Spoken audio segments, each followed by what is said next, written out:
Voilà donc de retour, mesdames et messieurs, j'ai le plaisir d'accueillir à ma droite Monsieur Alfred Camus Jassana, rédacteur en chef du magazine Charlie Logogne. Bonsoir Monsieur Alfred. Bonsoir.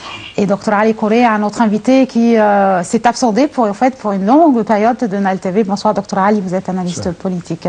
Voilà donc, comme on parlait il y a quelques instants, je vais commencer l'émission. Aujourd'hui, nous remarquons un nouvel élan entre l'Afrique et entre l'Égypte. Après une absence quasi relative depuis l'époque de Sadat, par exemple. Depuis l'arrivée du chef de l'État Abdel Fattah el-Sisi, de nouvelles relations, un retour spectaculaire sur la scène africaine, une volonté de la part des deux parties, la partie africaine en général, le continent, et l'Égypte aussi, les efforts déployés. Si on parlait de l'époque après Sadat, pourquoi cette longue absence? Était-elle une faute, par exemple, un manque peut-être sur le plan financier? Non, je pense que l'intérêt en général en Égypte, après l'ère Sadat, c'était les États-Unis.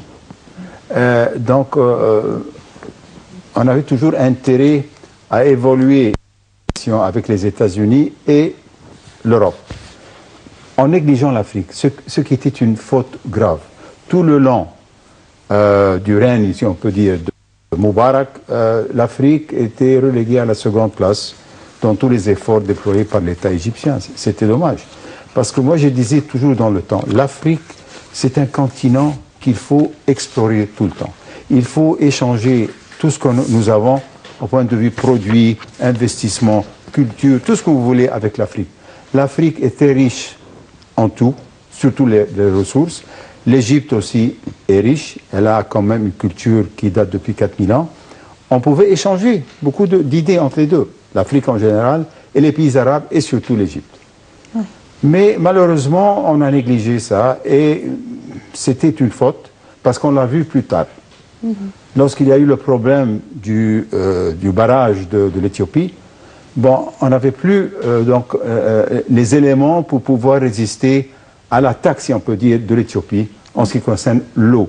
Oui. L'eau, c'est une chose très, très précieuse pour l'Égypte. Sans l'eau qui constitue 95% de l'eau que nous avons besoin dans le Nil, qui commence, je veux dire même en Éthiopie, avec 85% de l'eau qui vient depuis l'Afrique, ça provient de l'Éthiopie, et 15% donc de Centrafrique. Les relations qui n'étaient pas assez bonnes avec l'Éthiopie, donc c'était dommage. On ne pouvait pas trouver une solution assez rapide. Et c'était une chose qu'on devait agir très rapidement. On ne pouvait pas laisser l'affaire traîner pendant des années et des mois. En tout cas, j'espère que nous allons trouver quand même une solution satisfaite pour l'Égypte. Et voilà. D'accord. Monsieur Alfred, en fait aujourd'hui, lorsque nous lisons la presse, surtout, je vous adresse en fait, je vous pose cette question à la presse, vous êtes rédacteur en chef de Charlie Logogne et vous publiez de très intéressants articles sur l'importance et le rôle de l'Égypte en tant que force essentielle pour sécuriser et pour prendre part de la stabilité et de toute l'Afrique. Vous avez mentionné ça dans un de vos articles. Et aujourd'hui, ici, nous avons suivi aussi le communiqué de presse conjoint entre le président Abdel Fattah el-Sisi et son homologue kényan, son Excellence Uhuru Kenyatta.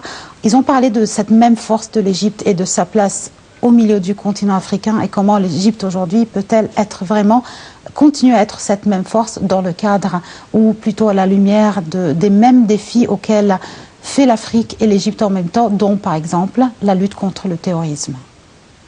Bon, merci d'abord de m'avoir donné la parole.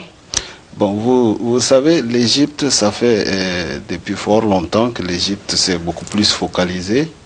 Je crois que vers l'Europe ou soit les pays de l'Occident. Mais avec l'arrivée de son Excellence Al-Sisi au pouvoir, il a décidé de se tourner vers l'Afrique.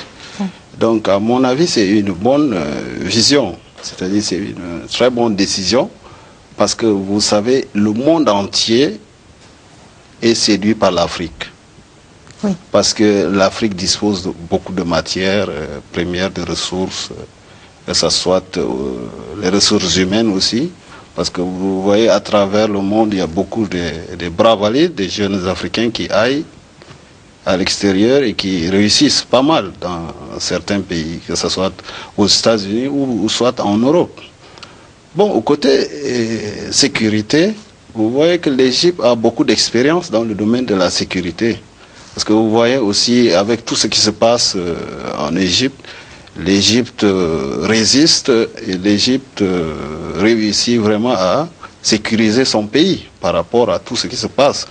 Si nous faisons référence par rapport à ce qui se passe au Sinaï et tout ça, mais quand même, dans les villes, tout le monde sont dans la quiétude. Et puis les gens vaquent normalement à leurs occupations, il n'y a pas de la terreur. Vous voyez? Donc, en ce qui concerne la rencontre avec le président Uhuru Kenyatta, bon, c'est une très bonne chose parce que les deux pays, vous voyez, ils ont des échanges. Ils ont des échanges. Et vous savez que l'Égypte prend du thé, le thé consomme du thé kenyan. Et il y a le volume d'échange qui avoisine les 200 millions de dollars, je crois, par an. Je crois que c'est vers les années 2015.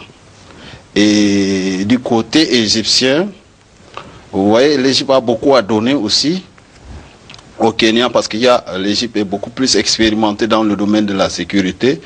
Et vu déjà que le Kenya a fait l'objet de plusieurs attaques, par exemple, je parle de l'attaque du centre commercial à Nairobi, que ce soit l'attaque de l'université, il y a eu plus de centaines de morts des étudiants. Donc le Kenya a besoin de l'expertise égyptienne pour pouvoir vraiment, dans la matière de la sécurité. Donc les deux pays se sont entendus pour pouvoir vraiment unifier leurs forces et puis voilà, chercher les voies et moyens pour chercher à lutter contre les terroristes. Parce que vous savez, là-bas du côté du côté de la Somalie, il y a les Shabab qui dérangent, qui dérangent le Kenya et tout. Voilà. D'accord. Docteur Ali, si on revenait aux défis auxquels font face l'Égypte et le continent africain, comme M. Alfred vient juste de dire, de le mentionner, aujourd'hui, la coopération, non seulement sur le plan économique ou commercial, comme il a cité, entre le Kenya et l'Égypte, mais en général, la lutte contre le terrorisme à travers des comités conjoints, à travers une consolidation dans ce domaine, est-elle suffisante aujourd'hui pour que l'Afrique, aussi bien que l'Égypte, qui elle fait face seule, l'Égypte, au terrorisme, est-elle possible d'ici combien d'années par exemple? Non, on ne peut pas dire juste exactement combien d'années, mais il faut agir tout de suite. Il faut chercher donc la coordination entre les pays africains, comme vous l'avez mentionné, tous les pays africains.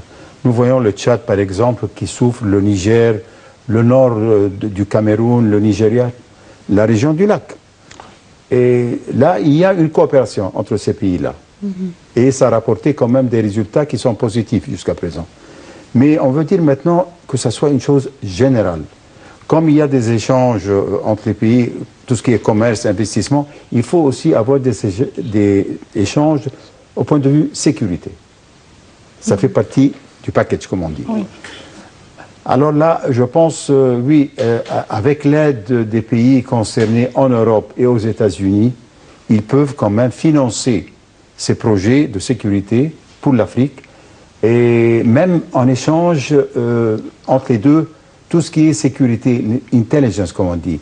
Il faut savoir ce qui se passe sur le terrain. Ces organisations-là, terroristes, qu'est-ce qu'ils préparent, qu'est-ce qu'ils font? Il faut donner ces informations aux pays concernés. Oui, mais est-ce qu'aujourd'hui, le continent africain, y compris l'Égypte, ou non compris l'Égypte, est-ce qu'il est conscient, on a ces capacités à savoir qu'est-ce qui se passe ou comment est l'expansion en fait des groupes, des idéologies terroristes à travers le continent africain? Mais oui, ils sont conscients de ça. Et nous avons toujours de nouveau l'exemple du Tchad, Niger, Cameroun et Nigeria. C'est un succès. Il faut l'imiter. Oui. Nous pouvons faire la même chose. Regardez l'Égypte et la Libye, par exemple. Il y a une forte coopération. Oui. Et l'Égypte a besoin de cette coopération-là parce que c'est le voisin occidental. Il faut agir tout de suite. Il y a tout le temps des meetings entre les deux. Et nous l'avons vu la semaine passée. Il y avait les dirigeants libyens qui sont venus en Égypte. Oui. Est-ce que ça va aboutir à une chose? J'espère que oui. mais les divergences sont assez profondes. Mais il faut essayer. Lorsque ces dirigeants-là voient la carte et ils savent qu'il y aura quand même un bouleversement définitif pour le pays, la Libye, ils doivent agir. C'est tout à fait normal. Avec l'aide de l'Égypte, l'Italie, par exemple, parce qu'il y a tous les immigrants qui partent depuis la Libye pour atterrir en Italie, par exemple. Ils ont besoin de coopérer avec ces pays-là. Donc, il y a, si je peux dire, des îles dans le continent africain. Ce n'est pas un effort global. C'est ce que j'essaie de dire. Un effort global, il faut que ça se passe à travers la communauté africaine entière, à Addis Abeba par exemple, lors des réunions, que ça soit sur l'agenda tout le temps. Chaque fois qu'il y a une réunion, il faut qu'on parle de ça.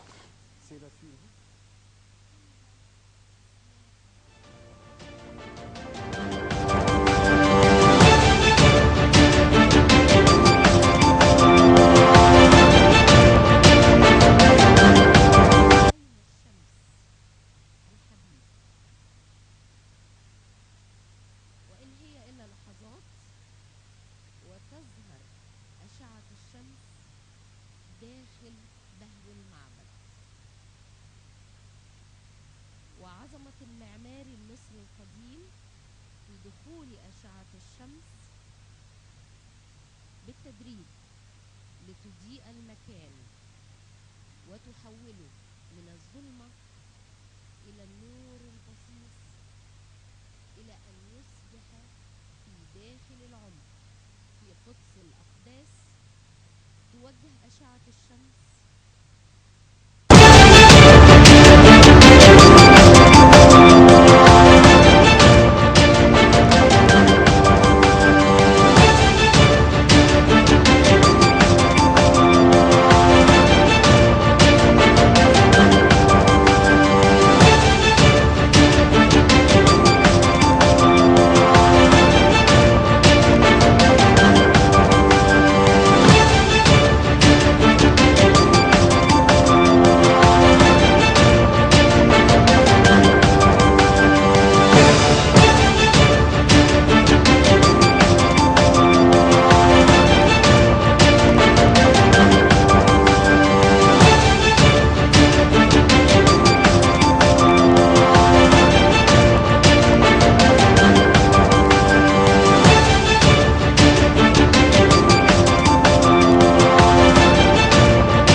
le monde fonctionne.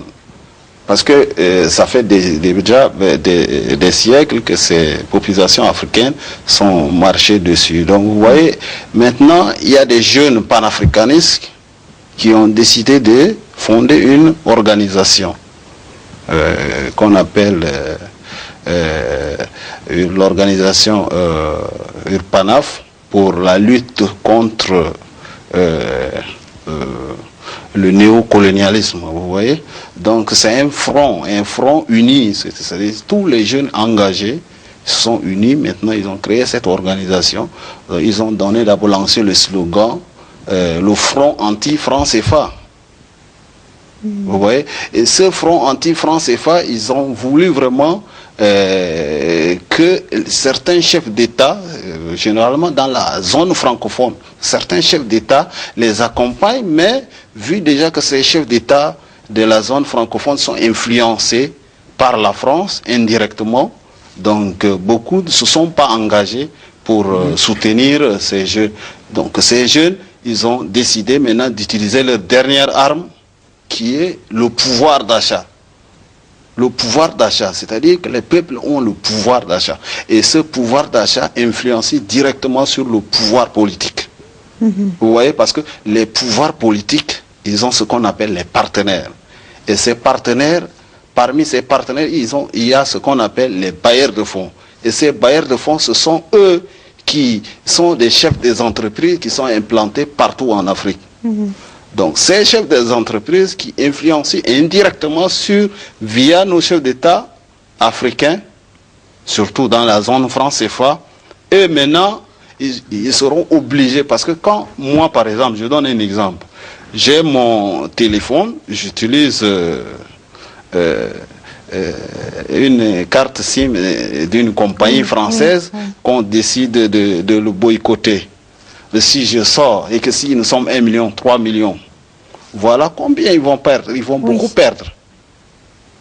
Vous voyez? Donc ça va influencer directement sur les décisions politiques. Dans ce domaine, je m'excuse, Oui, il ne faut pas oublier le rôle de la Banque africaine de développement. Oui. C'est plus efficace que l'ONU. Oui. Parce que ça se concentre sur l'Afrique seulement. Et l'ONU a beaucoup de responsabilités partout dans le monde entier. Mais cette banque-là, elle investit, elle donne des prêts à des pays africains. C'est plus Docteur Ali, efficace. justement, on parle des projets ou des plans de développement durable en Afrique, aussi bien en Égypte et surtout les autres pays arabes. On parle de ça au moment où la région, par exemple, ou le continent africain en général, est entravé par beaucoup de conflits. Et en même temps, on a un équilibre qui est très délicat entre les besoins de chaque nation pour mettre en œuvre ce plan de développement durable et entre les capacités, faute bien sûr de manque d'argent ou même de financement. Qui est responsable en premier lieu concernant le plan financier? Si j'ai un projet de développement durable, par exemple, pour la Somalie, enfin, pas la Somalie, pour le Cameroun, par exemple, qui est déjà un pays africain riche en ressources naturelles, qui est en premier pas, qui peut-on pointer du doigt pour ce projet, si on commence ce projet de développement, par exemple, au Cameroun? Je m'adresse à la Banque africaine de développement, voilà, je m'adresse... La Banque africaine, on a vu ça l'exemple du Congo. Ils ont bâti 2 barrages et ils vont bâtir le 3e. Pour conserver justement l'eau et produire l'énergie. C'est la base de n'importe quel développement, c'est l'énergie. Ils l'ont fait à travers la banque et autres institutions plutôt. Et donc voilà l'exemple. Et je voudrais dire que l'énergie, c'est le futur de l'Afrique. Deuxièmement, tout ce qui est IT, donc l'ordinateur et tout ça, c'est 2 choses. Et une fois que l'énergie est sécurisée, il faut agir sur le plan industriel. L'industrie est très très importante. Ça embauche beaucoup de jeunes, comme vous l'avez mentionné. Et il faut donc... C'est toujours l'agriculture qui compte en Afrique et les mines. Oui. Le secteur minier. Mais on oublie souvent ou on n'a pas les ressources pour entamer des projets industriels. C'est très important. Il faut le faire à travers la banque. Donc, énergie, IT et puis industrie. À côté de l'agriculture, qui continue. Oui, c'est vrai. C'était juste un des points qui ont été évoqués en fait par Oui, moi les je vais derniers juste rapports. ajouter. Oui, je vous en prie. Voilà. Vous savez, maintenant, pour parler de développement durable, il venait de souligner, il faut vraiment voir la banque. Bon, des fois, il faut voir la banque, mais des fois, la banque a beaucoup d'exigences. Et moi, je souhaiterais mieux, surtout avec la nouvelle politique, la coopération sud-sud. C'est une coopération qui consiste vraiment à voir, c'est-à-dire si moi je suis un tel pays, je suis dans le besoin de la technologie de l'agriculture, je vois par exemple, voilà l'Égypte est beaucoup plus évoluée dans ce domaine, donc je vais contacter les autorités égyptiennes, on va faire ce qu'on appelle de la coopération bilatérale, pays État-État. Mais justement, on va s'échanger ce genre maintenant. de coopération, Donc, justement, dans le cadre des concertations et des réunions du chef de l'État, Abdel Fattah el-Sisi, avec ses homologues soudanais, si vous avez suivi le deuxième Bien compte sûr, rendu bien sûr. de l'émission, vous avez trouvé la 7e édition d'un nouveau comité Voilà. pour une coopération plus solide, Voilà. en fait, dans le domaine commercial, industriel et les autres domaines de coopération. Voilà. Donc c'est en cours, je veux dire, comme vous c'est l'avez cité. encourageant. Sud-Sud. Coopération sud-sud, c'est vraiment encourageant. Avant d'aller vers les banques, parce que ces banques même sont des fois financées par des fonds extérieurs. Donc, et quand vous allez demander quelque chose à la banque vous donne des conditions à remplir. Oui. Donc, certaines conditions sont beaucoup plus difficiles par rapport à aller directement vers un pays frère ou bien un pays qui fait des productions ou bien qui a une expertise dans certains domaines que vous ne l'avez pas. Donc, ça devient beaucoup plus facile. Vous voyez? Ça devient beaucoup plus... Si moi, je peux prendre tel de l'Égypte et l'Égypte peut prendre tel de... Vous voyez, ça accélère beaucoup plus vite le développement. Ouais, c'est dans ce domaine-là. Tel que par exemple, la dernière visite d'Al-Sisi au Kenya, ils ont parlé pas mal dans le domaine de la coopération. Ils n'ont pas parlé seulement du domaine économique, mais ils ont parlé dans le domaine aussi de coopération bilatérale, dans le domaine de l'éducation, vous voyez, dans le domaine de l'agriculture. Vous voyez, comment vraiment augmenter la production et tout ça. Parce que le Kenya vient après, je crois, au 3e rang, après la Chine et l'Inde, en tant que grand producteur de thé, avec un volume de 300 000 tonnes par an. Vous voyez, c'est beaucoup. Donc, ils veulent augmenter encore. Donc, cela aussi, ça favorise. Vous voyez?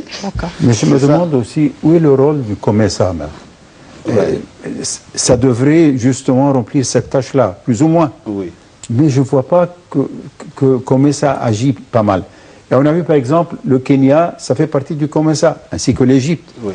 Mais il y a eu toujours des problèmes entre les deux. Ils ne voulaient pas appliquer toutes les normes de la COMESA pour des raisons, je ne sais pas quoi. Il fallait discuter, renégocier pour avancer de nouveau. Et ça, c'est le petit problème entre pays sud-sud. Parce qu'ils donnent des promesses et puis en fin de compte, nous avons des problèmes, attendez un peu. Mais la banque, par exemple, oui, je suis d'accord avec vous, qu'ils ont des exigences à remplir et tout ça. Mais une fois que c'est fait, ils vous soutiennent jusqu'à la fin, parce que vous avez signé l'accord avec lui. Et c'est solide. Vous voyez?